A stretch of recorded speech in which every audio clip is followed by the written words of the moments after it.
ನನಗೆ ನೀವು ಕೂಡ ನಿವೇಶನ ಬರ್ಕೊಂಡಿದ್ದೀರಿ, ಎಕ್ಸ್ಚೇಂಜ್ ಕೇಳಿದಿರಿ ಅನ್ನೋ 3 ಬಾರಿ ಅರ್ಜಿ ಹಾಕಿದಿರಿ ಅಂತ ಇವತ್ತು ಮಗನ ಹೆಸರಲ್ಲಿ ತಗೊಂಡಿರೋ ದಾಖಲೆಗಳು ಬಿಡುಗಡೆ ಮಾಡಿದ್ದಾರೆ. ಮಗನ ಹೆಸರಿನಲ್ಲಿ ಇಂಡಸ್ಟ್ರಿಯಲ್ ಲೆವೆಲ್ ನನ್ನ ಹೆಸರಿನಲ್ಲಿ ಒಂದು ನಿಮಿಷ ಒಂದು 3 ಬಾರಿ ಬದಲಾವಣೆಗೆ ನಾನು ಅದಿರಲಿ, ಅದು ಹೇಳೋಣ. ಇವತ್ತು ಮುಖ್ಯಮಂತ್ರಿಗಳ ಪತ್ರಿಕಾಗೋಷ್ಠಿ ಏನಿದೆ, ಈ ಮಟ್ಟಕ್ಕೆ ಮುಖ್ಯಮಂತ್ರಿಗಳು ಇಳಿತಾರೆ ಅಂತ ನಾನಂತೂ ಅನ್ಕೊಂಡಿರಲಿಲ್ಲ. ಇವತ್ತು ಆ ಒಂದು ಸ್ಥಾನದಿಂದ ಹಲವಾರು ರೀತಿಯಲ್ಲಿ ಹೆಸರಿಗೆ ಕಳಂಕವನ್ನು ತರತಕ್ಕಂಥ ರೀತಿಯಲ್ಲಿ ಅವರ ನಡವಳಿಕೆಗಳನ್ನು ಈ 1 ವರ್ಷದಲ್ಲಿ ಏನು ಮಾಡ್ಕೊಂಡಿದ್ದಾರೆ.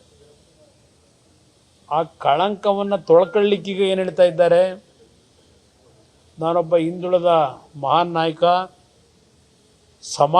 ಸಮಾಜವಾದ ಹಿನ್ನೆಲೆಯಲ್ಲಿ ಬಂದಂಥವನು, ಸಾಮಾಜಿಕವಾಗಿ ಬಡವರ ಪರವಾಗಿ ಹೋರಾಟ ಮಾಡ್ಕೊಂಡು ಬಂದಂಥವನು. ಇದನ್ನೆಲ್ಲ ಇವತ್ತು ಆ ಒಂದು ಸಮಾಜವಾದದ ಹಿನ್ನೆಲೆ, ಹಿಂದುಳಿದ ವರ್ಗದ ಧ್ವನಿಯಾಗಿ ಕೆಲಸ ಮಾಡಿದಂಥ ಹೆಸರನ್ನ ರಕ್ಷಣೆ, ಇದೆಲ್ಲವನ್ನು ಮುಂದಿಟ್ಟುಕೊಂಡು ಇವತ್ತು ಪಾಪ ಆ ಸಮಜಾಯಿಷಿ ಕೊಡ್ತಕ್ಕಂಥ ಹೀನಾಯ ದೈನೈಸಿ ಪರಿಸ್ಥಿತಿಗೆ ಬಂದಿರತಕ್ಕಂಥದ್ದು ನಿಜಕ್ಕೂ ಈ ಒಂದು ಸಿದ್ದರಾಮಯ್ಯನವರಿಂದ ನಾನು ಬಯಸಿರಲಿಲ್ಲ. ಈ ಮಟ್ಟಕ್ಕೆ ಅವ್ರು ಹೋಗ್ತಾರೆ ಅಂತಕ್ಕಂಥದ್ದು ನಾನಂತೂ ಎಂದೂ ಅನ್ಕೊಂಡಿರಲಿಲ್ಲ. ಒಂದು ಕಾಲದಲ್ಲಿ ಹೌದು ಇತ್ತು, ಭಾಳ ದೊಡ್ಡ ಸಮಾಜವಾದಿ ಅಂತಕ್ಕಂಥ ಏನು ಹೇಳ್ತಾರೆ, 2015-16 ಸಮಾಜವಾದದ ಬಗ್ಗೆ ಭಾಳ ಚರ್ಚೆಗಳು ಆಯ್ತಲ್ಲ ವಿಧಾನಸಭೆಯಲ್ಲಿ. ಆ ಸಮಾಜವಾದದ ಹಿನ್ನೆಲೆಯಲ್ಲಿ ಪಾಪ ಇದು ಯಾರೋ ಒಬ್ಬನ ಕ್ರಿಯೇಟ್ ಮಾಡಿ ಒಬ್ಬರನ್ನ ವ್ಯಕ್ತಿನ ಕರ್ಕೊಂಬಂದೇನೋ ಉಡುಗೊರೆ ಕೊಟ್ಟರು ಅಂತ ಹೇಳಿ ವಿಧಾನಸೌಧದಲ್ಲಿ ಅದು ಡೂಪ್ಲಿಕೇಟೋ ಇನ್ನೂ ಏನೋ ಗೊತ್ತಿಲ್ಲ, ಅದು ನನಗೆ ಅಸಲಿನೋ ನಕಲಿನೋ ಯಾವುದೋ ಒಂದು ವಾಚ್ ಇಟ್ಟಿದ್ದಾರಲ್ಲ ಅಲ್ಲಿ, ಟ್ಯೂಬ್ಲೈಟ್ ವಾಚ್ನ, ಇದೆಲ್ಲ ಒಂದು ಇತಿಹಾಸ ಇದೆ. ಅವೆಲ್ಲ ನೋಡಿದ್ವಲ್ಲ, ಅವ್ರ ಸಮಾಜವಾದದ ಬಗ್ಗೆ ಹಿಂದೆ ಭಾಳ ದೊಡ್ಡ ಚರ್ಚೆಗಳಾಗೋಗಿದೆ. ಇದನ್ನು ಹೇಳ್ಕೊಂಡು ಇವತ್ತೇನು ಸಮಜಾಯಿಷಿ ಕೊಟ್ಕೊಂಡಿದ್ದಾರೆ. ಪಾಪ ಇಂಥ ಒಂದು ಹಿನ್ನೆಲೆಯಲ್ಲಿ ಬಂದಂಥ ವ್ಯಕ್ತಿಯ ಮುಖ್ಯಮಂತ್ರಿ ಆಗಿರ್ತಕ್ಕಂಥದ್ದನ್ನು ಸಹಿಸಲಾರದೆ ವಿರೋಧ ಪಕ್ಷಗಳು ನನ್ನ ಮೇಲೆ ವಿನಾಕಾರಣ ಜನತೆಯಲ್ಲಿ ಒಂದು ರೀತಿಯ ಕೆಟ್ಟ ಅಭಿಪ್ರಾಯ ಮೂಡಿಸ್ಲಿಕ್ಕೆ ಹೊರಟಿದ್ದಾರೆ ಅಂತಕ್ಕಂಥದ್ದು ಏನು ಹೇಳ್ತಾರೆ. ವಿಧಾನಸಭೆಯಲ್ಲಿ ಕೆಲವು ವಿಷಯಗಳನ್ನೆಲ್ಲ ನಾನು ತರಲಿಕ್ಕೆ ತಯಾರಾಗಿದ್ದೆ ಅಂತಾರೆ. ವಿಧಾನಸಭೆ ನಡೆಸಬೇಡಿ ಅಂತ ಹೇಳಿದರೆ ಯಾರು? ಸಭಾಧ್ಯಕ್ಷರ ಒಂದು ರಕ್ಷಣೆ ಪಡ್ಕೊಂಡು ಇವತ್ತು ಮೋಡಾಗೆ ಸಂಬಂಧಪಟ್ಟಿದ್ದು ಚರ್ಚೆಗೆ ಅವಕಾಶ ಕೊಡದೇ ಇರತಕ್ಕಂಥ ರೀತಿಯಲ್ಲಿ ಯಾತಕ್ಕೆ 2 ದಿನ ಮುಂದೂಡ್ಕೊಂಡ್ರು? ಅದೆಲ್ಲದಕ್ಕಿಂತ ಹೆಚ್ಚಾಗಿ ನಾನು ಹಿಂದುಳಿದವನು, ಪರಿಶಿಷ್ಟ ಜಾತಿ ಪರಿಶಿಷ್ಟ ವರ್ಗಕ್ಕೆ ನಾನೊಬ್ಬ ಚಾಂಪಿಯನ್ ಅಂತ ಹೇಳ್ತಕ್ಕಂಥವರು ಇವತ್ತು ಆ ಪರಿಶಿಷ್ಟ ಜಾತಿ ಪರಿಶಿಷ್ಟ ವರ್ಗಕ್ಕೆ ವ್ಯಕ್ತಿಗತವಾಗಿ ಕಾಂಗ್ರೆಸ್ನವ್ರು ಯಾರ್ಯಾರು ಏನೇನು ಮಾಡಿದ್ರು ಇವರ ಒಂದು ರಾಜಕೀಯದ ಬೆಳವಣಿಗೆಗೆ ಮುಂದೆ ಯಾರಾದರೂ ಇತಿಹಾಸ ಪುಟಗಳು ಬರೀತಾರಲ್ಲ, ಆಗ ಬರ್ಕೋತಾರೆ. ಯಾರ್ಯಾರನ್ನ ಕಾಂಗ್ರೆಸ್ನಲ್ಲಿರ್ತಕ್ಕಂಥ ಪರಿಶಿಷ್ಟ ಜಾತಿ ಪರಿಶಿಷ್ಟ ವರ್ಗದವ್ರನ್ನ ಇವರ ಸ್ಥಾನಮಾನಗಳಿಗೋಸ್ಕರವಾಗಿ ಯಾವ ರೀತಿಯಲ್ಲಿ ಚುನಾವಣೆಯಲ್ಲಿ ಮತ್ತು ರಾಜಕೀಯವಾಗಿ ಬಲಿ ಹಾಕಲಿಕ್ಕೆ ಶ್ರಮ ಪಟ್ಟಿದ್ದಾರೆ, ಅದೆಲ್ಲ ಇತಿಹಾಸ ಇದೆ. ಇವರು ಎಷ್ಟರ ಮಟ್ಟಿಗೆ ಪರಿಶಿಷ್ಟ ಜಾತಿ ಪರಿಶಿಷ್ಟ ವರ್ಗಗಳನ್ನು ಉಳಿಸ್ಕೊಂಡ್ರು ಅಂತ ಹೇಳಿ ಅದೆಲ್ಲ ಒಂದು ಭಾಗ. ಇವತ್ತು ಯಾವೊಂದು ವಾಲ್ಮೀಕಿ ಅಭಿವೃದ್ಧಿ ನಿಗಮದಲ್ಲಿ ಅವರೇ ಒಪ್ತಾರೆ ಅಕ್ರಮ ಆಗಿದೆ ಅಂತ ಹೇಳಿ, ಅವರೇ ಹೇಳ್ತಾ ಇದ್ದಾರೆ ಅಕ್ರಮ ಆಗಿರೋದು ನಿಜ ಅಂತೇಳಿ. ಉತ್ತರ ಕೊಟ್ಟರಲ್ಲ, ಸಮಾಧಾನ ಆಗಿದೆಯಾ ನಿಮಗೆ? ಏನು ಮೊದಲು ವಿಧಾನಸಭೆಯಲ್ಲಿ ನಿಂತು ಮಾತಾಡೋಕ್ಕೆ ನಿಂತುಬಿಟ್ರೆ ಏನು ಈಗೇನು ಹಾಗೇನು ನೋಡ್ತಾ ಇದ್ದು ವೀರಾವೇಶ. ಇವತ್ತು ಆ ವೀರಾವೇಶ ಎಲ್ಲಿಗೆ ಹೋಗಿದೆ? ಪ್ರಾಯೋಜಿತ ಕಾರ್ಯಕ್ರಮಗಳನ್ನು ಇಟ್ಟುಕೊಂಡು ಮಾಧ್ಯಮದ ಸ್ನೇಹಿತರನ್ನ ಕರೆದು ಪ್ರಾಯೋಜಿತವಾದಂಥ ಪ್ರಚಾರ ಪಡೆಯತಕ್ಕಂಥ ಕೆಲಸಕ್ಕೆ ಇವತ್ತು ಇಳಿದಿರ್ತಕ್ಕಂಥವ್ರು. ನಿಮ್ಮ ನೈತಿಕತೆ ಎಲ್ಲಿದೆ ಸಿದ್ದರಾಮಯ್ಯನವರೇ? ಇಟ್ಕೊಂಡಿದ್ದೀರಾ ನಿಮ್ಮ ನೈತಿಕತೆನ? ಅದೊಂದು ನಡೀತು, ಅದು ಎಂಥದೋ ಮಗಂದು ಬೇರೆ ಏನು ಪಾಪ ಪಾರದರ್ಶಕ ಆಡಳಿತ ಅಂತಾರೆ, ಅದೆಂಥದೋ ಒಂದು ನಡೆಯಲಿಲ್ವ? ಇದ್ಯಾವುದೋ ವಿವೇಕಾನಂದನೋ ಯಾರೋ ಹೆಸರಿನಲ್ಲಿ ನಾನು ಕೊಟ್ಟಿದ್ದೆ, ಇದು ಆರಲ್ಲ ಅಂತೇಳಿ. ಆಮೇಲೆ ಅದು CSR ಫಂಡದು ಅಂತ ಹೇಳಿ ಆ ರೆಕಾರ್ಡ್ಗಳನ್ನು ಯಾವ ರೀತಿ ತಿಂತಾರೆ ಅಂತಕ್ಕಂಥದ್ದಕ್ಕೆ ಇದಕ್ಕಿಂತಲೂ ಇದೆಲ್ಲ ಹೇಳಬೇಕಾಗಿಲ್ಲ. ನಾನು ಇದೆಲ್ಲ ಭಾಳ ದೊಡ್ಡ 1 ಗಂಟೆ ಹೇಳ್ಬೋದು ಇವೆಲ್ಲ ವಿಷಯಗಳ ಬಗ್ಗೆ. ಇವತ್ತು ಇದೆಲ್ಲವನ್ನು ಇದರಿಂದ ರಕ್ಷಣೆ ಪಡ್ಕೊಳ್ಳಿಕ್ಕೆ ಮಾಡಿರ್ತಕ್ಕಂಥ ಮಹಾನ್ ಅಪರಾಧದಲ್ಲಿ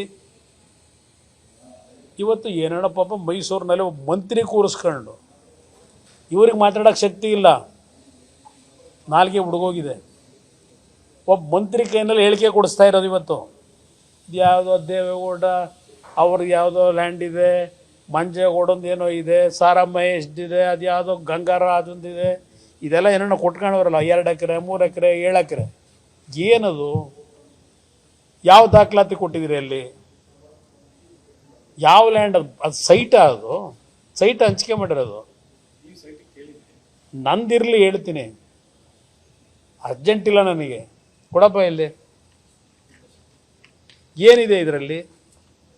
ಇಂಡಸ್ಟ್ರಿಯಲ್ ಸೈಟು 1984. ಎಸ್, ನಾನು ಮೈಸೂರಿನಲ್ಲಿ ಸಿನಿಮಾ ಹಂಚಿಕೆದಾರನಾಗಿ ನನ್ನ ವ್ಯವಹಾರ ಮಾಡ್ತಾ ಇದ್ದವನು. ನನ್ನ ಶಿಕ್ಷಣ ಮುಗಿದ ಮೇಲೆ ಡಿಸ್ಟ್ರಿಬ್ಯೂಟ್ರಾಗಿ ಮೈಸೂರಿನಲ್ಲಿ ಒಂದು ಕಚೇರಿ ಇಟ್ಕೊಂಡಿದ್ದೆ. ಮೈಸೂರಿನಲ್ಲಿ ನನ್ನ ಸಂಪೂರ್ಣ ವ್ಯವಹಾರಗಳು ಪ್ರಾರಂಭ ಆಯಿತು. ಆ ಸಂದರ್ಭದಲ್ಲಿ ಏನೋ ಒಂದು ಕಾಲ್ಫರ್ ಮಾಡಿದರು ಸೈಟ್ಗಳನ್ನು ಹಂಚತಕ್ಕಂಥದ್ದಕ್ಕೆ. ಅದು CITB ಅವತ್ತು ಮೂಡ ಅಲ್ಲ, 1984. CITBಯಿಂದ ಒಂದು ಅರ್ಜಿ ಕೊಟ್ಟಿದ್ದೇನೆ. ಒಂದು ಇಂಡಸ್ಟ್ರಿಯಲ್ನ ಪ್ರಾರಂಭ ಮಾಡಲಿಕ್ಕೆ ಒಂದು ಸೈಟನ್ನು ಕೇಳಿ ಒಂದು ಅರ್ಜಿ ಕೊಟ್ಟಿದ್ದೇನೆ. ಅರ್ಜಿ ಕೊಟ್ಟಿರ್ತಕ್ಕಂಥದ್ದಕ್ಕೆ ಇಲ್ಲಿ ಪಾಪ ಇರ್ತಾರೆ, ಏನೇನು ರಿಲೀಸ್ ಮಾಡ್ಕೊಂಡವ್ರೆ ಗೊತ್ತಿಲ್ಲ ಅಲ್ಲಿ ಬೆಂಗಳೂರಿನಲ್ಲಿ. ಇಲ್ಲಿ ನಾನು ಸರ್ಕಾರದ ಭೂಮಿನ ಧರ್ಮಕ್ಕೆ ಬರೆಸ್ಕೊಂಡಿಲ್ಲ, ಇಲ್ಲ ಸರ್ಕಾರ ನನಗೆ ಧರ್ಮಕ್ಕೆ ಕೊಟ್ಟಿಲ್ಲ. ಇವರು 14 ಸೈಟ್ ತಗೊಂಡವ್ರಲ್ಲ, ಯಾವ ಆಧಾರದ ಮೇಲೆ ತಗೊಂಡ್ರು 14 ಸೈಟು? ಏನು ಇವ್ರದ ಅದು? ಇಲ್ಲಿ ಒಂದು ನಿಮಿಷ ನಾನು ಸೈಟ್ಗೊಂದು ಅರ್ಜಿ ಕೊಟ್ಟಿದ್ದೇನೆ.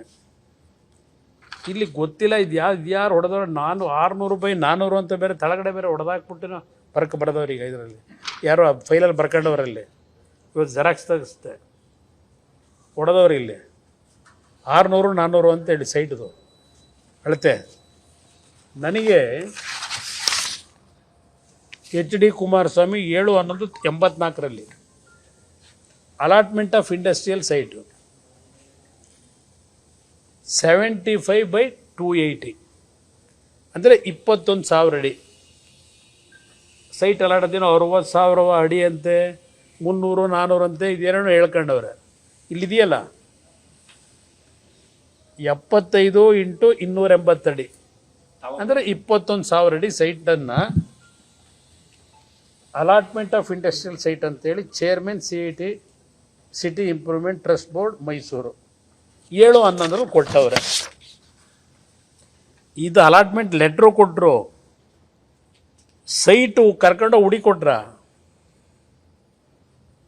ಸೈಟ್ ಕೊಟ್ರ ನನಗೆ. ಈ ಲೆಟ್ರ್ ಕೊಟ್ಟವರಷ್ಟೇ. 37,000 ರೂಪಾಯಿ ಕಟ್ಟಿದ್ದೀನಿ 84ರಲ್ಲಿ. 37,000 ರೂಪಾಯಿ ಅಂದರೆ ಇವತ್ತಿನ ವ್ಯಾಲ್ಯೂ ಎಷ್ಟಿದೆ? ಅವತ್ತಿನ 37,000 ಅಂದರೆ ಇದು ಆಗಿರ್ತಕ್ಕಂಥದ್ದು. ನಾನು ಮೈಸೂರಿನಲ್ಲಿ ಒಂದು ಸಿನಿಮಾ ಹಂಚಿಕೆದಾರನಾಗಿ ಅಲ್ಲೇ ನನ್ನ ವ್ಯವಹಾರ ನಡೆಸ್ತಾ ಇದ್ದೆ. ಸುಮಾರು ರಾಜಕಾರಣಕ್ಕೆ ಬರೋವರೆಗೆ 15 ವರ್ಷ ಮೈಸೂರಿನಲ್ಲಿ ನನ್ನ ಕಚೇರಿ ಇಟ್ಕೊಂಡಿದ್ದೆ. ನನ್ನ ಸಿನಿಮಾ ಆ್ಯಕ್ಟಿವಿಟೀಸ್ ಅಲ್ಲಿಂದ ನಡೀತಿದ್ದು ಹಂಚಿಕೆದಾರನಾಗಿ. ನನಗೆ ಕೊಟ್ಟಿದ್ದು ಈ ಒಂದು ಪತ್ರ ಕೊಟ್ಟರು, ಸೈಟ್ ಅಲಾಟ್ ಮಾಡಿದ್ದೀವಿ ಅಂತ. 300 400 400 500 ಇದು ಯಾವುದೂ ಇಲ್ಲ ಇಲ್ಲಿ. ಅನುಕ್ಷಣದ ಸುದ್ದಿಗಳಿಗಾಗಿ ವಿಸ್ತಾರ ನ್ಯೂಸ್ ಯೂಟ್ಯೂಬ್ ಚಾನೆಲ್ ಸಬ್ಸ್ಕ್ರೈಬ್ ಮಾಡಿ. ಹೊಸ ಸುದ್ದಿಗಳ ನೋಟಿಫಿಕೇಶನ್ಗಾಗಿ ಬೆಲ್ ಐಕಾನ್ ಕ್ಲಿಕ್ ಮಾಡಿ. ಲೇಟೆಸ್ಟ್ ಅಪ್ಡೇಟ್ಸ್ಗಾಗಿ www.vistaranews.com ವೆಬ್ಸೈಟ್ಗೆ ವಿಸಿಟ್ ಮಾಡಿ. ಅಂಗೈಯಲ್ಲೇ ಜಗತ್ತಿನ ಸುದ್ದಿ ತಿಳಿಯಲು ವಿಸ್ತಾರ ನ್ಯೂಸ್ ಕನ್ನಡ ಆಪ್ ಡೌನ್ಲೋಡ್ ಮಾಡಿ.